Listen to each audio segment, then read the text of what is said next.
अकारण करुणा वर्णालय भक्तवांच्या कल्पत परात्परात्रेश्वर परमंगलमय परमंगल धाम भगवान श्री शिव परमात्मा कृतवांगमय स्वरूपा श्री शिव महापुराणाचा आपण या ठिकाणी चिंतन करत आहोत। गेल्या 5-6 दिवसापासून आपण या ठिकाणी शिव पुराणाची चर्चा करत आहोत। याच्या अवध प्राणी मात्रांच्या जीवनामध्ये मांगल्य आणि कल्याण प्रस्थापित करणारे देवता भगवान श्री शिव परमात्मा आहे। शिव या शब्दाचा अर्थ आहे मंगल। शिव म्हणजे मंगल, शिव म्हणजे कल्याण। आणि म्हणून स्मशानेश्वर परिक्रीडा, स्मशानामध्ये क्रीडा करत असणारा भगवान शिव परमात्मा अमंगल वेश भगवंताने जरी शरीरावर धारण केलेला असला तर याच्यावर प्राणी मात्रांच्या जीवनामध्ये मंगल आणि कल्याण करणारे देवता भगवान श्री शिव परमात्मा आहे। मृत्यू लोकांची देवता म्हणून ज्याची ख्याती आहे तो भगवान शिव परमात्मा आहे। आपण पाहिलं ब्रह्मदेव सत्यलोकामध्ये राहत आहे, तो सत्यलोक नक्की कुठे आहे कल्पना नाही। भगवान विष्णू वैकुंठामध्ये राहतात, तो वैकुंठ लोक कुठे आहे त्याची कल्पना नाही। मात्र भगवान शिव परमात्मा ज्या कैलासावर राहत आहेत तो कैलास पर्वत हा मृत्यू लोकामध्ये आहे आणि म्हणून मृत्यू लोकांचे असणारे देवता भगवान श्री शिव परमात्मा, आशुतोष भगवान शिव परमात्मा, अत्यंत भोळ दैवत भगवान श्री शिव याच्या अवध प्राणी मात्रांच्या जीवनामध्ये कल्याण प्रस्थापित करणारा देवता भगवान शिव परमात्मा आहे। अत्यंत सरळ सोपी अशी भगवान शिव परमात्म्याच्या पूजेची पद्धती आहे। अन्य देवतांच्या पूजेमधला प्रतिबंध प्रत्यवाय लक्षात घेतला तर भगवान शंकराची पूजा अत्यंत सोपी आहे, अत्यंत सुलभ आहे। आणि भगवान शिव परमात्म्याच्या पूजेकरता सर्वाधिकार सेवेत आहे। अधिकाराचा विचार नाही। मानवांनी भगवान शंकराची पूजा केलेली आहे, देवतांनी भगवान शंकराला पूजलेलं आहे आणि दानवांनी म्हणजे दैत्यांनी सुद्धा भगवान शिव परमात्म्याचा अंगीकार केलेला आहे। पुराणांच्या मध्ये आपण वारंवार ऐकत आलेलो आहोत भगवान शिव परमात्म्याने वेगवेगळ्या प्रकारच्या दैत्यांना सुद्धा वरदान दिलेले आहेत, म्हणून दैत्य सुद्धा भगवान शिव परमात्म्याची पूजा करतात। म्हणून सर्वाधिकार सेवेता, अधिकाराचा विचार नाही। सगळाशी येथे आहे अधिकार, कलियुगी उद्धार हरीच्या नामे। भगवान शिव परमात्म्याच्या पूजेमध्ये सर्वांचा अधिकार आहे, कोणत्याही वर्णाचा भेद त्या ठिकाणी नाही। ब्राह्मण असेल, क्षत्रिय असेल, वैश्य असेल, शूद्र असेल, सर्वांना भगवान शिवाच्या पूजेचा अधिकार आहे। एका भिल्लाच्या भक्ताने भगवान शंकराला त्या मांसाचा नैवेद्य दाखवला, परंतु मांसाचा जरी नैवेद्य दाखवला भगवान शिव परमात्म्याने ओळखलं याचा अंतःकरण पवित्र आहे। केलेली क्रिया कदाचित अपवित्र असेल, मांसाचा नैवेद्य दाखवणं अपवित्र आहे, परंतु याच्या अंतःकरणामधला भाव मात्र भक्तीचा भाव आहे। आणि म्हणून भगवान परमात्मा भक्तीच्या भावाला जाणतात, अंतःकरण पाहतायत, वरचा रंग वरचं रूप भगवान शिव परमात्मा कधी पाहत नाही। तुकोबा महाराजांचा एक गोड अभंग आहे, तुकोबाला वर्णन करतायत। ऊस डोंगा परी रस नव्हे डोंगा आणि काय भरलासी वरील या रंगा। वरचा रंग हा काही कामाचा नाही, अंतःकरण किती पवित्र आहे हे अत्यंत महत्वाचं आहे। भगवान परमात्मा भुकेलेला आहे, पण कशाचा? संतांनी वर्णन केलं थोर प्रेमाचा भुकेला हाचे दुष्काळ आहे। भगवंताच्या करता नितांत श्रद्धाभाव अंतःकरणामध्ये असेल तर भगवत प्राप्ती करता विलंब लागत नाही। परमार्थाची सिद्धी प्राप्त करून घेण्याच्या करता अन्य देवतांच्या उपासनेमध्ये फार मोठी दिव्य करावी लागतात, परंतु भगवान शिवाच्या उपासनेमध्ये कोणतेही दिव्य करायची गरज नाही। अगदी साध्या सोप्या पद्धतीने भगवान शिव परमात्मा कशा पद्धतीने प्राप्त होतात आपण शिवपुराणामध्ये वेगवेगळ्या प्रकारची उदाहरणं पाहिलेली आहेत। गुणनिधीचं चरित्र आपण पाहिलेलं आहे की जो गुणनिधी चोरी करण्याच्या निमित्ताने देव मंदिरामध्ये गेला, परंतु भगवंताने त्याला तो वीरपद प्राप्त करून दिलं। काल आपण एका चोराचं उदाहरण पाहिलं, झुंबर काढण्याकरता गेला सोन्याचं, परंतु भगवान शिव परमात्म्याने त्याच्यावरही कृपा केली। त्याच्याकरता भगवान शिव परमात्मा शिवलिंगातून प्रगट झालेले आहे। अत्यंत सरळ सोपी अशा प्रकारची पद्धत भगवान शिव परमात्म्याची आहे। पत्रम पुष्पम फलम द्वयम यो मे भक्त्या प्रयच्छति तदहं भक्ती प्रवृत्त वैष्णवी प्रयतात्मनः। भगवान शंकराला वाहण्याकरता फळ नसलं तरी चालेल, फूल नसलं तरी चालेल, झाडाचं पान नसलं तरी चालेल, एक लोटाभर जल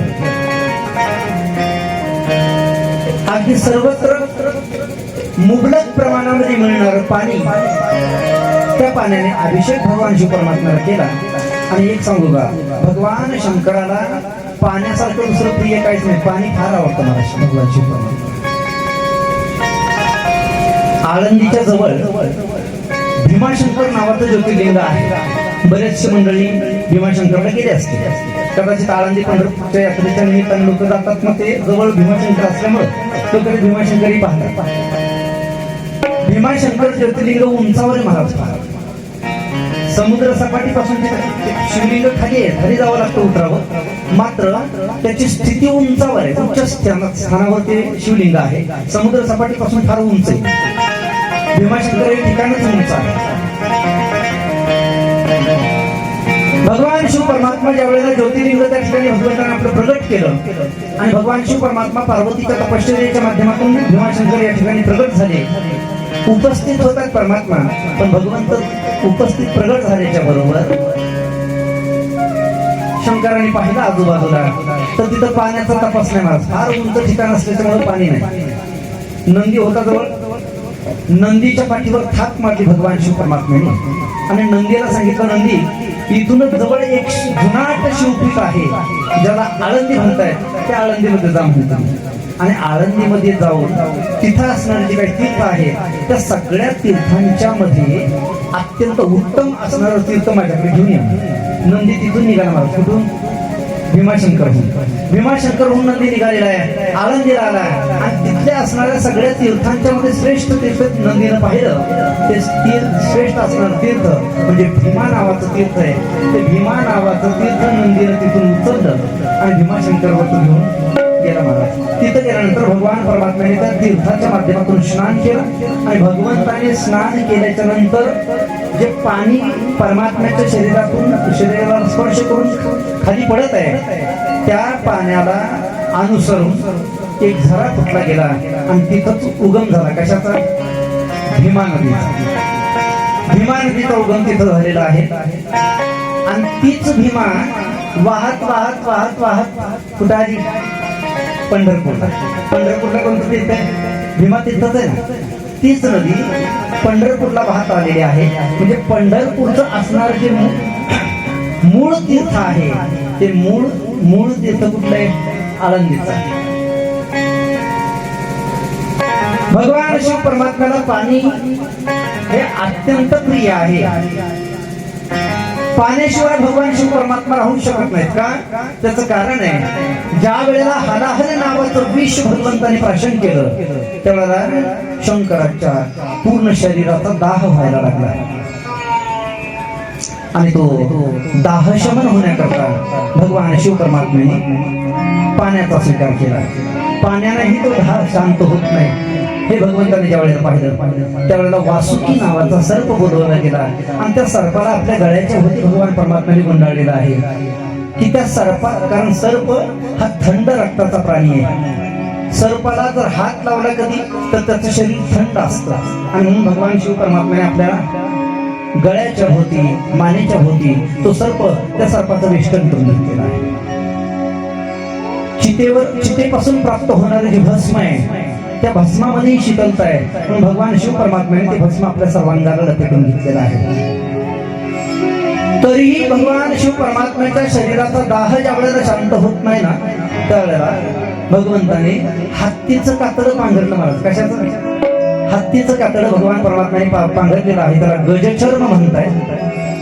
आणि लक्ष देऊ नये का, हत्तीचं कातडं म्हणजे त्या हत्तीच्या अंगावरून काढला आणि मग त्याला वाळवलं, मग वाळवून त्याचा कपडा वगैरे तयार करून मग तो घातला असं नाही. मेलेल्या हत्तीच्या चमड्याचा भगवान परमात्म्याने वापर केला आणि ते ओलं असणारं जाडसर असणारं हत्तीचं चर्म, हत्तीचं कातडं ते भगवान परमात्म्याने आपल्या अंगाभोवती गुंडाळून घेतलं.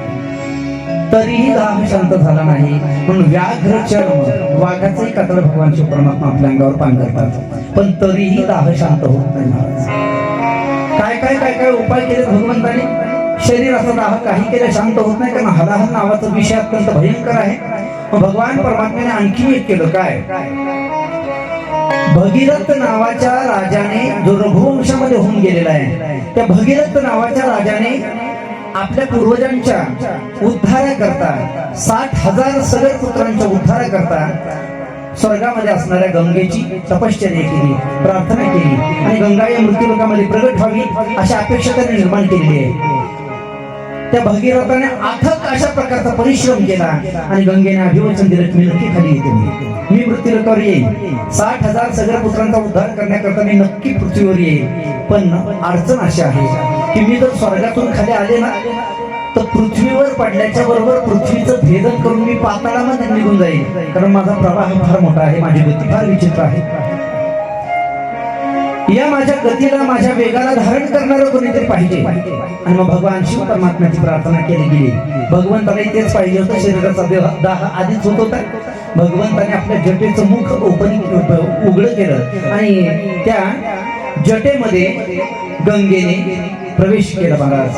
आणि कलकलनादिनी पाप विनाशिनी गंगा ही त्या गंगेचं या मृत्यूलोकामध्ये अवतरण झालं. मग भगवान शिव परमात्म्याचे फार मोठे उपकार आहेत की अख्ख्या जगाच्या पापाचं क्षालन करणारी गंगा मैया भगवान शिव परमात्म्याच्या मुळे या मृत्यूलोकामध्ये प्राप्त झालेली आहे. संत महात्मे वर्णन करतात.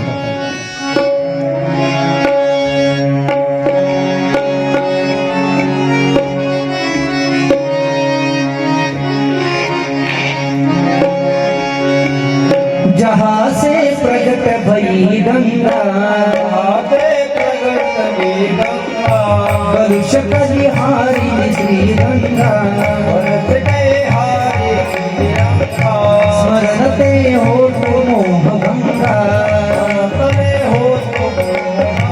हो बसी शिव से जटा के भी हरे अगति चरण छवि श्री बनवारी के गिरिधर कृष्ण मुरारी आरती कुंज बिहारी गिरिधर कृष्ण मुरारी आरती कृष्ण आरती कुंज बिहारी गिरिधर कृष्ण मुरारी.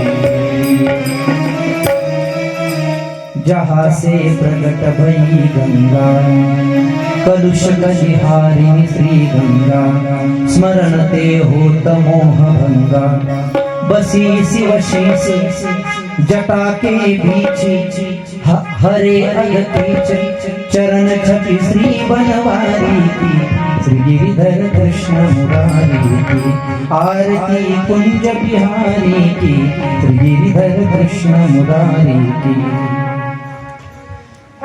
साक्षात गंगामय्या, त्या गंगामय्याला आपल्या जटेमध्ये भगवंताने धारण केलं, तरीही शरीराचा दाह ज्या वेळेला शांत होत नाही त्यावेळेला शीतलतेची असणारी देवता चंद्रमा, चंद्राला भगवान शिव परमात्म्याने आपल्या मस्तकावर धारण केलं. या सगळ्या गोष्टी भगवंताने ज्या धारण केल्या त्या आपल्या शरीराचा दाह शांत व्हावा याच्याकरता भगवंताने हे सगळे उपाय केलेले आहेत. याच्यावर प्राणीमात्रांच्या जीवनामध्ये मांगल्य प्रदान करणारी देवता भगवान शिव परमात्मा अमंगल वेश जरी दिसत असले तरी भगवंताने हा वेश जो धारण केला तो शरीराला शीतलता प्रदान व्हावी, प्राप्त व्हावी याच्याकरता भगवान परमात्म्याने हा वेश अशा प्रकारचा धारण केलेला आहे. कालपर्यंत आपण कथा पाहिली. भगवान शिव परमात्मा आणि माता पार्वती यांचा विवाह संपन्न झाला. देवतांच्या माध्यमातून भगवान शंकराच्या जीवनामध्ये एक प्रकारचा विक्षेप निर्माण झाला. महादेवाचं जे तेज आहे ते जे जमिनीवर पडलेलं होतं ते अग्नीने कबुतराच्या रूपाने ते तेज प्राशन केलेलं आहे. सर्व 33 कोटी देवता ज्या आहेत त्या 33 कोटी देवतांना त्या तेजाच्या माध्यमातून गर्भधारणा झाली.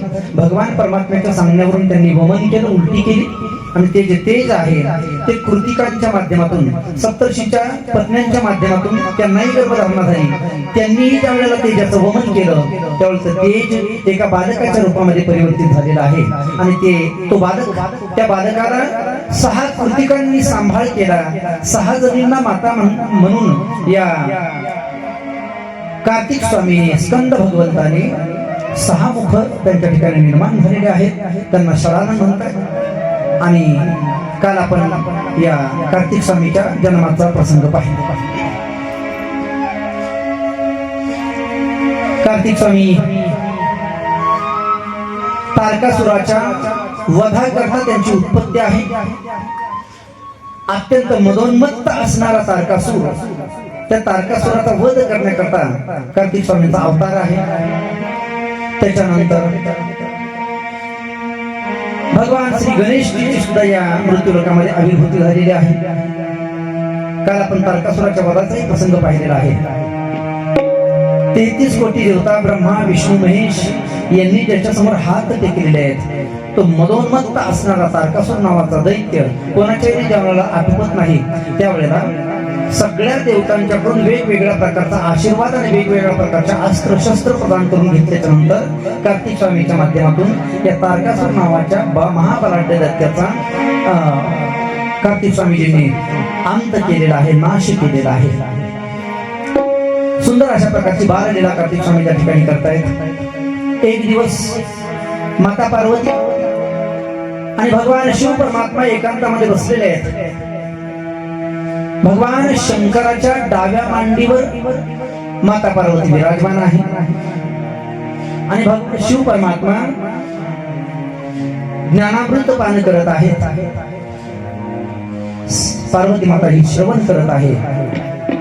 एकांतामध्ये असताना नेमकं त्याच वेळेला काही ऋषीगण गंधर्व भगवान शिवाच्या दर्शनाकरता त्या ठिकाणी आलेले. जसंही भगवंताकडे त्यांनी पाहिलं, पार्वती माता डाव्या मांडीवर बसलेली आहे आणि या सिद्धचारण गणांनी ऋषीमुनींनी भगवंताकडे पाहिलं. पार्वतीची नजर तिकडे गेली आणि या ऋषीमुनींनी तिच्याकडे पाहिलं. पाहिल्याबरोबर पार्वती माताला फार मोठी लज्जा वाटली आणि लज्जा वाटल्याच्या नंतर तिने मान खाली घातलेली आहे.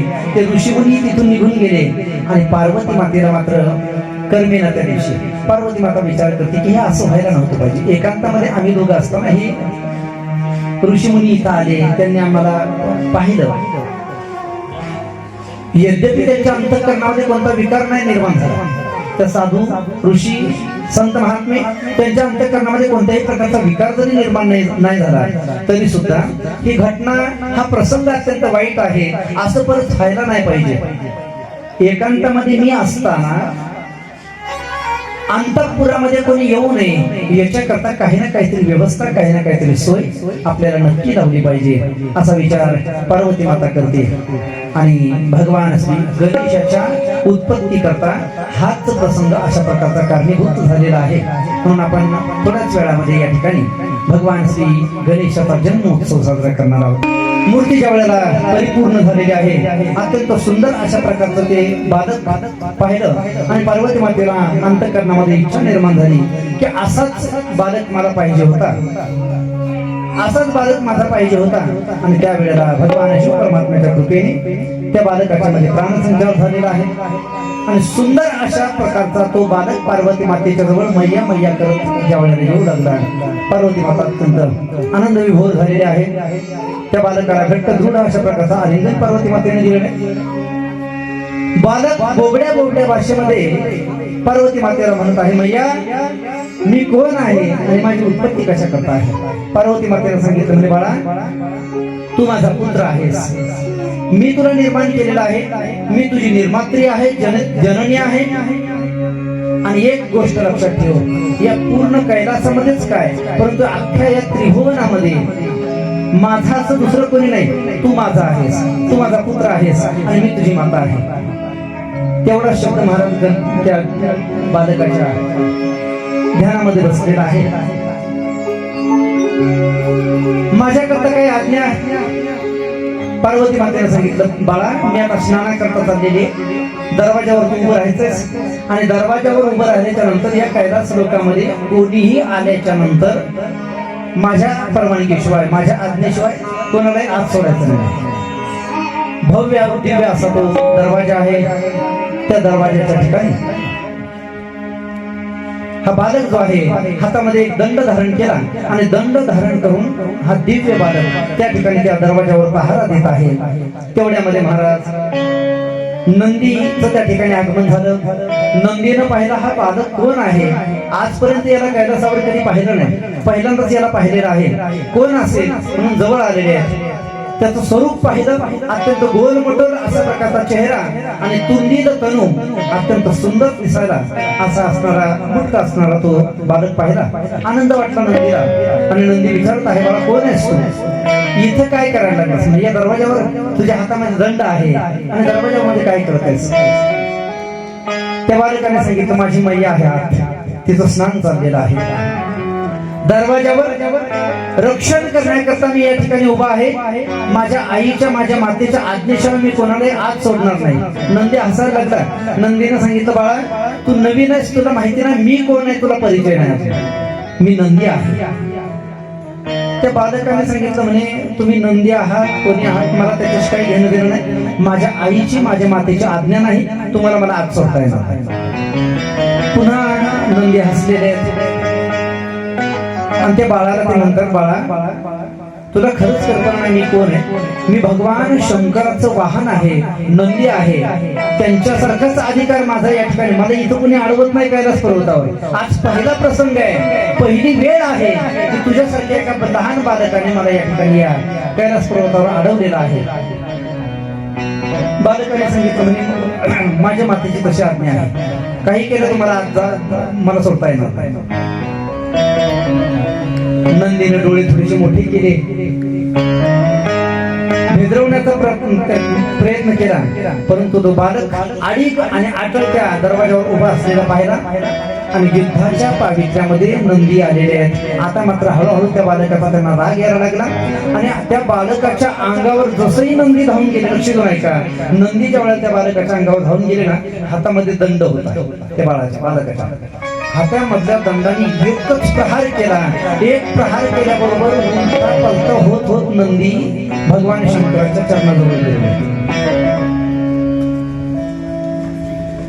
भगवंताने विचारलं, नंदी दररोज तर व्यवस्थित चालत चालत तुम्ही येता माझ्याकडे, आज हे असं विचित्र पद्धतीने. नंदीनं मान खाली घातली, म्हणे देवा, पार्वती मातेच्या कक्षाच्या बाहेर त्यांच्या दरवाजावर कोणीतरी एक उन्मत्त अशा प्रकारचा बालक आलेला आहे आणि त्या बालकाने मला त्याच्या हाताच्या दंडाने प्रहार केला. मला सांगायलाही तुम्हाला लाज वाटते, पण ते एवढ्याशा बालकाने मला दंड प्रहार केल्याच्या बरोबर मी तुमच्या चरणाशी आलो. वेगवेगळ्या गणांना भगवान शिव परमात्म्याने पाठवलेले आहे, पण ज्यांना ज्यांना पाठवलं त्यांना त्यांना त्या बालकाकडून प्रसाद मिळाला दंडाच्या रूपाने. शेवटी भगवान शिव परमात्मा आलेले आहेत. भगवंताने पाहिलं, अत्यंत छोटासा बालक, भुटका आहे, तुंदील तनू आहे, गोलमटोल चेहरा आहे, दिव्य अशा प्रकारचं तेज त्याच्या मुखमंडलावर विलसित आहे. भगवान शंकरही जवळ आलेले आहेत. त्याची प्रेमाने विचारपूस करतात, कोण आहेस तू, इथं काय करायला लागलास. त्याने जसं नंदीला सांगितलं तसंच भगवान शिव परमात्माला सांगितलं, माझ्या आईची माझ्या मातेची आज्ञा आहे की इथं रक्षण करायचे मला या दरवाजावर. तुम्ही कोण आहात मला माहित नाही, परंतु माझ्या आईच्या आज्ञा असल्याशिवाय मी तुम्हाला आत सोडणार नाही. भगवान शिव परमात्मा सुद्धा हसलेले आहेत. भगवंताने सांगितलं, बाळा या कैलासाचा मी स्वामी आहे, मालक आहे. कैलासाचाच नाही, या संपूर्ण विश्वाचा मी चालक मालक नियंता परमेश्वर आहे. मी परमेश्वर आहे, देव आहे. त्या बालकाने सांगितलं, तुम्ही देव असले तरी मला त्याच्याशी काही घेणं देणं नाही, परंतु आत मात्र तुम्हाला मी सोडणार. भगवान शिव परमात्मा सुद्धा हळूहळू दृष्ट व्हायला लागलेले. भगवंताला क्रोध यायला सुरुवात झाली आणि शिव परमात्मा आणि तो बालक या दोघांच्या मध्ये भयंकर अशा प्रकारचं युद्ध त्या ठिकाणी निर्माण झाले. शेवटी तो बालक काही केला आटोपत नाही हे पाहिलं भगवंताने आणि मग निर्वाणित शस्त्र आपला त्रिशूळ जो आहे तो त्रिशूळ भगवान परमात्म्याने त्या ठिकाणी प्राप्त केलेला आहे आणि ते त्रिशूळ फेकल्याबरोबर महाराज तो बालक नतमस्तक झालाय, त्रिशूळाच्या समोर उभा राहिलेला आहे आणि एका क्षणामध्ये पापणी डोळ्याची लवते न लवते तो त्रिशूळ आरपार झाला आणि त्या बाळाचं मस्तक हे धडा वेगळं झालेलं आहे. जसंही मस्तक तुटून खाली पडलं, त्रैलोक्यामध्ये हाहाकार झालेला आहे. पार्वती मातेला जशी ही गोष्ट समजली, पार्वतीने फार मोठा आकांत केलेला आहे. उग्र अशा रूपाचं दुर्गेचं रूप, काली मातेचं रूप भगवती दुर्गेने म्हणजे पार्वती माते त्या ठिकाणी धारण केलेले आहे आणि आकाशामध्ये अष्टभुजा देवीच्या रूपामध्ये पार्वती माता प्रकट झालेली आहे. केस विस्कटलेले आहेत, चेहरा काळा कित्त पडलेला आहे, जीभ बाहेर पडलेली आहे, त्या जिभेचा लाल अशा प्रकारचा रंग आहे आणि डोळ्यातून अंगार बरसत आहे. सर्व अंग क्रोधाच्या शोभाच्या माध्यमातून थरथर थरथर असं कापत आहे आणि भगवती दुर्गेने त्या ठिकाणी काली मातेचं रूप धारण केलं महाराज. तो रुद्रावतार पाहिला, ते कालिकेचं रूप पाहिलं आणि साक्षात भगवान परमात्मा जो जगाचा मालक आहे त्या भगवंताला घाम फुटला महाराज. भवानी मातेचं ते रूप पाहिलं आणि भगवान परमात्मा घाबरलेले आहेत. भगवान शिव थरथर थरथर कापायला लागलेले आहेत आणि आता हिला काही करून शांत केलं पाहिजे. हिला जर शांत नाही केलं तर अकाली अशा प्रकारचा प्रलय ओढवेल आणि प्रलयाच्या माध्यमातून सगळी सृष्टी विलयाला जाईल. म्हणून भगवान शिव परमात्म्याने पार्वती मातेला समजावलं, म्हणजे देवी मला माहिती नव्हता हा तुझा पुत्र आहे, पण काही काळजी करू नको, मी असा काही प्रयत्न करेन की याला जिवंत करण्याचा माझ्याकडून प्रयत्न करणार आहे. शिव भगवान शंकराने गणांना बोलवलं आणि गणांना उत्तर दिशेला पाठवलेलं आहे. उत्तर दिशेला पाठवून गणांना सांगितलं की तुम्हाला जंगलामध्ये गेल्याच्या नंतर जो प्राणी पहिल्यांदा भेटेल त्या प्राण्याचं मस्तक या बालकाला जिवंत करण्याकरता त्या प्राण्याचं मस्तक घेऊन या. उत्तर दिशेला गेले शिव जंगलामध्ये भटकत असताना सगळ्यात पहिला प्राणी जर त्यांना कोणता दिसला असेल तर तो पहिला प्राणी म्हणजे हत्ती आहे, गजराज आहे. हत्ती दिसला आणि त्या हत्तीचं मस्तक उतरवलं गेलं महाराज. ते मस्तक भगवान शंकराकडे आणून गेलं. काल आपण पाहिलं एक बकऱ्याचं मस्तक दक्ष प्रजापतीला लागलं, बोकडाचं मस्तक. जगातलं ते पहिलं ऑपरेशन आणि आता हे दुसरं ऑपरेशन आहे. कोणतं? मस्तक हत्तीचं आहे आणि शरीर बालकाचं आहे. हत्तीचं मस्तक त्या बालकाच्या शरीरावर ठेवण्यात आलं आणि त्या बाळाला जिवंत केलं. अत्यंत सुंदर अशा प्रकारचं तेज त्या बालकाच्या ठिकाणी निर्माण झालं. भगवान शिव परमात्म्याने जिवंत झालेल्या त्या बालकाला जवळ घेतलं. मोठ्या आनंदाने भगवान त्याला दृढ आलिंगन देत आहे आणि शिव परमात्म्याने त्याचं नामकरण केलं. याला आजपासून गणपती म्हणतील. काय म्हणतील? गणपती. म्हणजे माझे जे गण आहेत, शिवाचे जे गण आहेत, गण या शब्दाचा अर्थ आहे भक्त. शिवाचे जे भक्त आहेत, शिवाचे जे गण आहेत, त्या सगळ्या गणांचा हा कोण आहे? पती आहे. म्हणून याला गणपती म्हणतील आणि म्हणून आजपासून याचं नाव गणपती किंवा गणेश मी ठेवत आहे. सर्व स्वर्गातून देवतांनी पुष्पवृष्टी केलेली आहे आणि गणेश भगवंताच्या नावाचा जय जयकार केलेला आहे. गजानन महाराज की जय. पार्वतीपते शिव हर हर महादेव. गणपती बाप्पाचा ज्या वेळेला आविर्भाव झाला, स्वर्गातून देवतांनी पुष्पवृष्टी केलेली आहे, जय जयकार करत आहेत. सगळे देवता त्या ठिकाणी प्राप्त झाल्या आणि सुंदर अशा प्रकारचा उत्सव कैलासामध्ये संपन्न झालेला आहे. आपणही या ठिकाणी तो उत्सव संपन्न करणार आहोत. श्री गणेशजी बाळाला आणले काय? बाळाला घेऊन या लवकरात लवकर.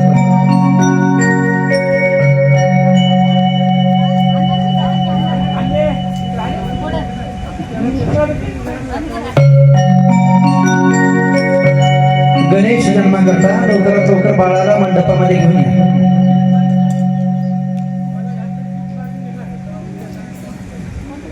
दिव्य भव्य दिव्य अशा प्रकारचा उत्सव कैलास पर्वतावर संपन्न होत आहे. सर्व देवता त्या ठिकाणी उपस्थित झालेले आहेत. सर्व देवतांच्या पत्न्या देव पत्न्या त्या ठिकाणी उपस्थित झालेल्या आहेत आणि भगवान गणेशजीला पाळण्यामध्ये झोपवलं गेलेलं आहे. माता पार्वती मोठ्या आनंदाने त्या पाळण्याला झोका देत आहे. ज्या देवतांच्या पत्न्या आहेत, इंद्राणी आहे, ब्रह्माने आहे, लक्ष्मी माता आहे, त्या सर्व देवी देवांच्या पत्न्या या त्या ठिकाणी प्राप्त झालेल्या आहेत आणि गणेशाचा जन्मोत्सव मोठ्या आनंदामध्ये कैलास पर्वतावर संपन्न होत आहे. सर्वत्र मंगलवाद्य वाजतात.